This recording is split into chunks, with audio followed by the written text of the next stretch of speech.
Good morning student. Last time we studied about the solid and characteristics of solids. Today we will study overall general characteristics of solids. भी जो हमने कल पढ़ा था solid के characteristics के बारे में, अगर हम उन्हें overall कहें तो क्या कहेंगे? First, they possess rigidity. Second, they have high density. Third, they possess definite shape and volume. And last, they are incompressible. और इनकी जो डिटेल थी वो कल हमने पढ़ी थी. आज जो टॉपिक बेटे हम करेंगे वो टॉपिक है अपना टाइप्स ऑफ सॉलिड. मीन्स जो सॉलिड हैं वो कितने प्रकार के होते हैं. तो बेटे जो सॉलिड हैं वो दो प्रकार के होते हैं, टू टाइप्स के होते हैं. First one crystalline solid. Crystalline solid की जो डेफिनेशन है वो डेफिनेशन क्या रहेगी? A solid is said to be crystalline. एक सॉलिड को क्रिस्टलाइन कहा जाएगा कब? If its various constituent particles, that is ions, atoms or molecules are arranged in a geometric pattern in three-dimensional space. Three-dimensional space में means x-axis, y-axis और z-axis. So that इससे क्या होगा? There is a regular long range as well as short range order. ये कैसे होगा अभी example के द्वारा बताएंगे. इसके जो एग्जाम्पल बेटा रहेंगे वो है सोडियम क्लोराइड, डायमंड, इटसेट्रा. और एक बात इसमें आ जाती है भी all solid elements, metal and non metal, वो क्रिस्टलाइन में लेते हैं हम. इसके बाद बेटे जो सेकंड पॉइंट है अपना वो है amorphous solid. In amorphous solid we study a solid is said to be amorphous. एक सॉलिड को अमोर्फस कहा जाएगा if there is no regular arrangement of constituent particles, means atom, ion और मोलिक्यूल्स. तो बेटे जब ये अरेंज नहीं है तो इनका जो ऑर्डर है वो लॉन्ग रेंज नहीं होता. इनका जो ऑर्डर है वो क्या रहेगा? शॉर्ट रेंज रहेगा. After that we study types of solid, difference in crystalline and amorphous. Crystalline and amorphous में क्या डिफरेंस होता है? तो देखिए, जैसे कि क्रिस्टलाइन जो है बेटा वो long range as well as short range order है, और जो अमोर्फस है वो शॉर्ट रेंज ऑर्डर है. इसे हम कैसे जानेंगे? इसके लिए आप ये डायग्राम देख सकते हैं. इस डायग्राम में आप देख रहे हैं भी ये सभी जो कार्बन एटम्स हैं वो एक दूसरे के साथ जुड़े हुए हैं और एक रेगुलर अरेंजमेंट में जुड़े हुए हैं. जबकि इस दूसरे डायग्राम में जो कार्बन एटम हैं वो जुड़े तो हुए हैं पर एक पर्टिकुलर ऑर्डर में नहीं है. इसलिए हम कहते हैं भी जो क्रिस्टलाइन है वो long range as well as short range order हो सकता है, जबकि जो अमोर्फस है वो सिर्फ शॉर्ट रेंज ऑर्डर रहेगा. इसलिए हमने फर्स्ट पॉइंट में यहां पर लिखा है इसके अंदर भी जो क्रिस्टलाइन है वो long range as well as short range order है. सेकंड पॉइंट बेटे इसमें आता है अब भी, अभी आपने जैसे देखा भी क्रिस्टलाइन क्या था? Regular arrangement. अमोर्फस क्या था? Irregular arrangement. इसलिए हम कहेंगे भी जो क्रिस्टलाइन है उनकी एक डेफिनेट ज्योमेट्रिक शेप होती है, जबकि अमोर्फस की इनडेफिनेट ज्योमेट्रिक शेप होती है. थर्ड पॉइंट पे हम आए तो थर्ड पॉइंट में आप देखें भी इनमें जो क्रिस्टलाइन है इनका मेल्टिंग पॉइंट शार्प है, मींस ज्यादा है, फिक्स्ड है. जबकि अमोर्फस जो है इनका जो मेल्टिंग पॉइंट है वो एक रेंज ऑफ टेम्परेचर में है. मतलब ये नहीं है भी यहां फिक्स है, वो एक रेंज ऑफ टेम्परेचर में है और वो 500 से 600 के बीच में भी हो सकता है. तो इन दोनों के एग्जाम्पल जैसे क्रिस्टलाइन में है आयरन और अमोर्फस में है रबर और प्लास्टिक्स. फोर्थ पॉइंट, अब जब बेटा ये रेगुलर है, ज्योमेट्रिक शेप में, मेल्टिंग पॉइंट भी ज्यादा है, लॉन्ग रेंज है, तो इसे हम जब कट करेंगे तो ये क्लीन क्लीवेज के साथ कटेगा। जबकि अमोर्फस में हम जब इसको काटना चाहेंगे तो ये इरेगुलर कट में कटेगा। फिफ्थ पॉइंट है बेटा, जो क्रिस्टलाइन है ये सभी ट्रू सॉलिड्स होते हैं, ये अपनी उसी शेप में रहते हैं। जबकि जो अमोर्फस है इन्हें हम सुपर कूल्ड लिक्विड या सूडो लिक्विड्स कहते हैं। सुपर कूल्ड लिक्विड इन्हें हम क्यों कहते हैं, क्योंकि कल हमने एक डेफिनेशन पढ़ी थी फ्लूइडिटी, इसका मतलब है substance having property to flow. तो जो हमारे विंडो पैन्स होते हैं ओल्ड हाउसेस बिल्डिंग्स के, वो मिल्की हो जाते हैं, वो इसी प्रॉपर्टी के कारण होते हैं।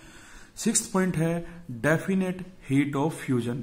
जो क्रिस्टलाइन है उनकी जो हीट ऑफ फ्यूजन है, उसे फ्यूज करने की जो हीट होती है वो डेफिनेट होती है। जबकि अमोर्फस में हम अगर उसकी शेप को चेंज करना चाहें तो जो इसकी हीट ऑफ फ्यूजन है वो डेफिनेट नहीं होती। तो जो एग्जाम्पल हैं क्रिस्टलाइन में आप देखें तो NaCl, KCl, डायमंड। जबकि अमोर्फस में बेटे जो एग्जाम्पल हैं वो है ग्लास और rubber.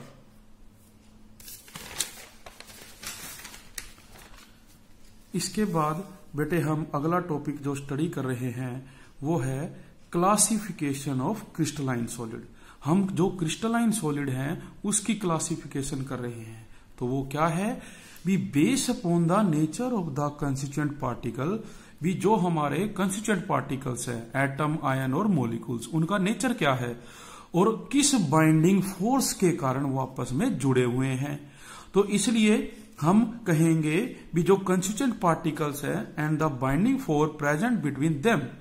So crystalline solid are classified into 4 categories. भी इनके बीच में बाइंडिंग फोर्स प्रेजेंट होने के कारण इनको 4 कैटेगरी में डिवाइड किया गया है।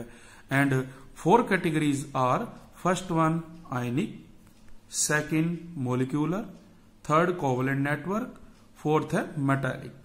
अब इनके बीच में देखिए जो आयनिक हैं इनके बीच में बेटा होता है आयन आयन फोर्सेस। मीन्स जैसे आप बात करें एक आयनिक कंपाउंड की, जैसे हमने पढ़ा हुआ है तो उसमें आपको पता है एक कटायन और एक अनायन होता है और उनके बीच में क्या होता है force.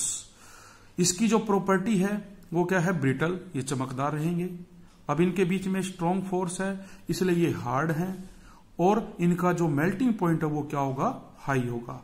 Example NaCl, KCl, magnesium chloride. Second है बेटा मॉलिक्यूलर। मॉलिक्यूलर में आप क्या देखते हैं भी डिस्पर्सन फोर्सेस, डाइपोल डाइपोल और हाइड्रोजन बॉन्ड।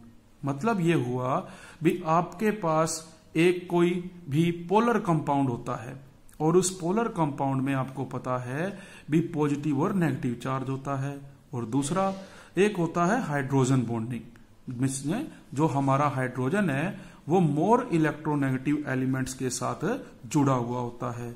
इसलिए इनका जो मेल्टिंग पॉइंट है वो लो होता है, ये सॉफ्ट होंगे और इनमें से जो करंट पास करने की क्षमता है वो कम होगी। जो capacity of passing of current है वो मिनिमम होगी, इसलिए हम इन्हें ये कह सकते हैं भी ये नॉन कंडक्टिंग है। इनके जो एग्जाम्पल है जैसे water, bromine, carbon dioxide, methane. Third point है आपका कोवलेंट नेटवर्क। कोवलेंट नेटवर्क में आपने डेफिनेशन की हुई है कोवलेंट बॉन्ड की, जिसमें म्यूचुअल शेयरिंग होती है और म्यूचुअल शेयरिंग होने के कारण जो इनमें बॉन्ड बनता है वो कोवलेंट बॉन्ड है। और ये जो बॉन्ड है वो बेटे हार्ड होता है। इस बॉन्ड को ब्रेक करने के लिए हमें उसे हाई मेल्टिंग पॉइंट देना पड़ता है। तो इसका जो एग्जाम्पल है वो है सिलिकॉन डाइऑक्साइड और डायमंड। जैसे कि मैंने आपको बताया था अभी भी, जो हमारे पास लॉन्ग रेंज और जो शॉर्ट रेंज है, इसमें आप देख सकते हैं भी जो ये कार्बन है एक रेगुलर पैटर्न में एक दूसरे के साथ जुड़े हुए हैं और ये कोवलेंट बॉन्ड बना रहे हैं। परंतु जो ये हमारे पास शेप है इसमें कुछ एक पॉइंट्स पे आप देख सकते हो भी यहां कोवलेंट बॉन्ड बन रहा है, परंतु देखिए यहां पर नहीं बन रहा कोवलेंट बॉन्ड इनके बीच में। ठीक है, तो अपने पास जो है ये पॉइंट था। नेक्स्ट पॉइंट है बेटा इसमें मेटालिक पॉइंट। मेटालिक आपको पता है भी जो मेटल्स होती हैं बेटा, उन्हें जब हम टेम्परेचर देते हैं तो अपने इलेक्ट्रॉन लॉस करते हैं, और जो वो इलेक्ट्रॉन जब लॉस होते हैं और वो बहुत ज्यादा मात्रा में जो है मूव करते हैं तो उन्हें कहा जाता है सी ऑफ कर्नल्स। जैसे एक समुद्र में बहुत सारे इलेक्ट्रॉन्स क्या कर रहे हैं, मूव्स कर रहे हैं। तो आप ये भी कह सकते हैं भी इसमें जो हमारे पास डेफिनेशन है, the force that holds metal ion together, भी एक ऐसा फोर्स जो मेटल आयन को आपस में जोड़े रखता है, उसे हम नाम देते हैं मेटेलिक बॉन्ड्स का, जो कि हमारे पास ये है। तो अब देखिए जो मेटेलिक बॉन्ड है ये तो है नहीं भी सेम होगा, क्योंकि हमारे पास कुछ मेटल्स ऐसी है जो सॉफ्ट हैं, कुछ मेटल ऐसी हैं जो हार्ड होती हैं, तो उन्हें हम अलग अलग टेम्परेचर देंगे जिसकी वजह से वो क्या करेंगे, इलेक्ट्रॉन लॉस करेंगी। तो इसमें हम ये कह सकते हैं भी इनका जो वेरिएबल हार्डनेस होती है कब, जब मेल्टिंग पॉइंट हम देंगे। और एग्जांपल है इसके सोडियम, कॉपर, जिंक और आयरन। नेक्स्ट आ जाती है बेटा इसके बाद definition of quartz and quartz glass. भी क्वार्ट्ज क्या होते हैं और क्वार्ट्ज ग्लास क्या होती है। तो इसमें क्वार्ट्ज देखिए बेटे, आपने पढ़ा था मिनरल। मिनरल क्या होते हैं, जो हम अर्थ क्रस्ट से प्राप्त करते हैं, और इनमें बहुत सारे जो है मेटल्स प्रेजेंट होती हैं। तो बेटे ये कह रहे हैं भी quartz is a mineral with the chemical formula, जिसका केमिकल फार्मूला है SiO2 silicon dioxide, and like almost all mineral, और सभी मिनरल्स की तरह it is a crystalline solid. और ये क्या होता है, क्रिस्टलाइन सॉलिड होता है। क्यों होता है, क्योंकि इसके अंदर एक लॉन्ग रेंज ऑर्डर होता है, ये आपस में जुड़े हुए होते हैं एक दूसरे से। तो ये क्या रहेगा, क्वार्ट्ज। जबकि बेटा जो क्वार्ट्ज ग्लास है it is an amorphous solid, ये एक अमोर्फस सॉलिड होता है because it is formed by fusing the crystal. ये कब बनेगा, जब हम क्वार्ट्ज को हीट करेंगे, तो हीट करने से वो बेटे क्या होएगा, मेल्ट हो जाएगा, और मेल्ट होने के बाद उसमें रैपिडली कूलिंग होगी, जिससे क्या होगा, जो उसकी शेप है उसमें चेंज आ जाएगा। इसलिए कहता है कि it is formed by fusing the crystal and then cooling it rapidly. तो जो इसकी शेप है बेटा वो रहेगी दिस। सो आज हम बेटे इतना पढ़ेंगे, इसे अपने चैप्टर से आपने अच्छी तरह से रीड करना है। Thank you.